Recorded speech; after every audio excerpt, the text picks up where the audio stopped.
Morning dear students. आज की class में हम आपको संधारित्रों को व्हीटस्टोन ब्रिज के रूप में कैलकुलेट करके बताएंगे कि संधारित्रों को व्हीटस्टोन ब्रिज के रूप में कैसे न्यूमेरिकल किया जाता है। ठीक है ना।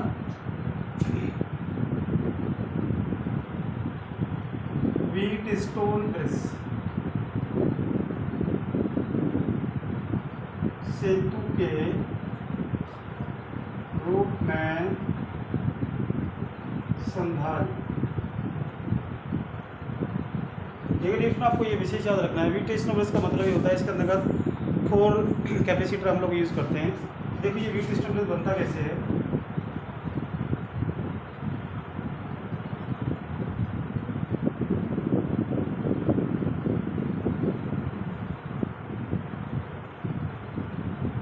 इस तरह से हमारा व्हीटस्टोन ब्रिज बनकर तैयार होता है।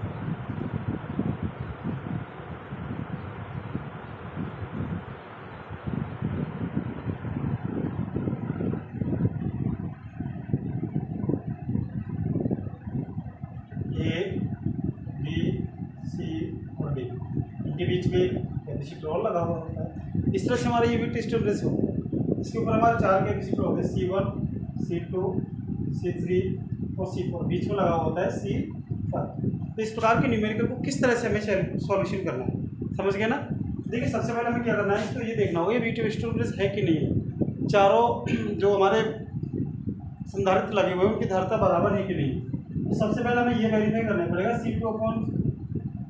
C1/C2 और C3/C4।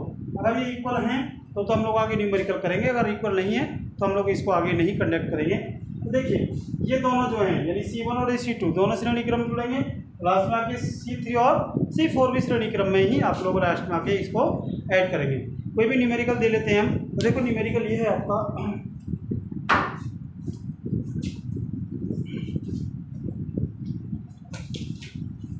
क्वेश्चन बना हुआ है आपका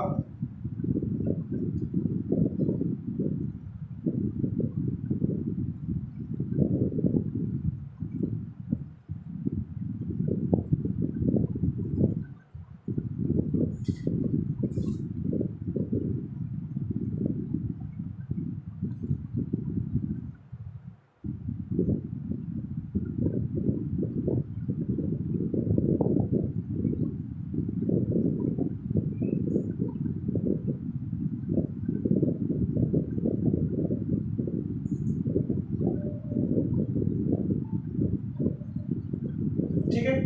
देखो करना क्या है आपको, सबसे पहले कितने रेजिस्टेंस रखे हैं आपको यहाँ ए और बी के बीच में कुल धारिता ज्ञात करनी है। तो 1 2 3 4 5 और 6 दे रखे हैं आप, क्लियर ना। लेकिन आप लोगों को हम व्हीटस्टोन ब्रिज में कितने बताएं, तो आपको सबसे पहले इसको इस फॉर्म में बनाकर तैयार करना है। देखो इसको इस फॉर्म में बनाएंगे, इसको कैसे बनाएंगे,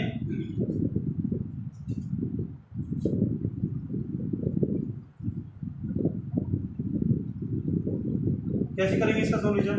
सबसे पहले आप लोग इसको इस तरह से बनाएंगे,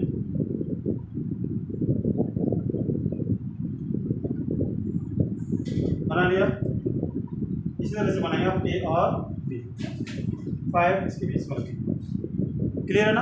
अब देखो करना क्या है आपको, ये C1 है, ये C2 है, ये C3 है, ये C4 है और ये C5 है और ये C6। कैसे सॉल्यूशन करेंगे इसको, बहुत कम समय में सॉल्यूशन करना है। तो सबसे पहले हमें तो ये वैल्यूएशन देखना पड़ेगा, यानी कि 5/5 इजिकल्स टू 5/5, ये तो हमारा वेरीफाई हो गया, क्लियर है ना।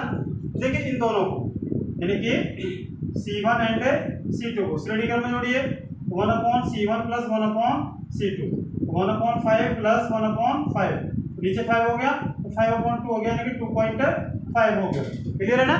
ऐसे ही हो जाएगा, तो ये भी यानी कि C डबल डैश ये कितना हो जाएगा 2.5 माइक्रोफैराड, क्लियर है ना।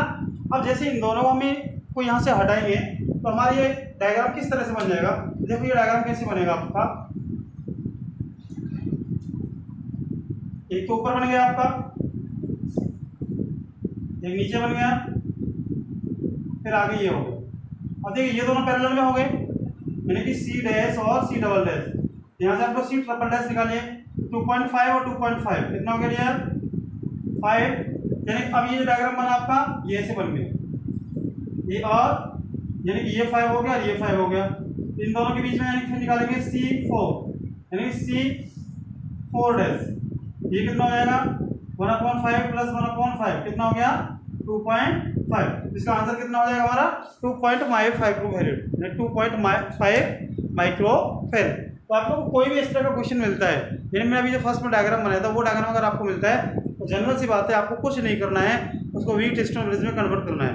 तो वीट हिस्टोग्राम में इस तरह से कन्वर्ट करेंगे आप लोग। इन दोनों को यानी कि ये C1 और C2 को श्रेणी में C1 C3 और C4 को इस श्रेणी क्रम में जोड़ेंगे। तो जैसे इनके बीच में ये डायग्राम बन के तैयार हो जाएगा, इन दोनों को किस में जोड़ेंगे समांतर, फिर इसको लास्ट में आगे किस में जोड़ेंगे श्रेणी क्रम में जोड़कर तैयार कर देंगे। तो आपका जो आंसर है वो आपका कितना आ जाएगा 2.5 आ जाएगा। ठीक है, अगर आपको ये वीडियो अच्छी लगी हो तो वीडियो को लाइक करें और चैनल पर अगर नए हैं तो चैनल को सब्सक्राइब करें और अपने दोस्तों को शेयर करें। धन्यवाद।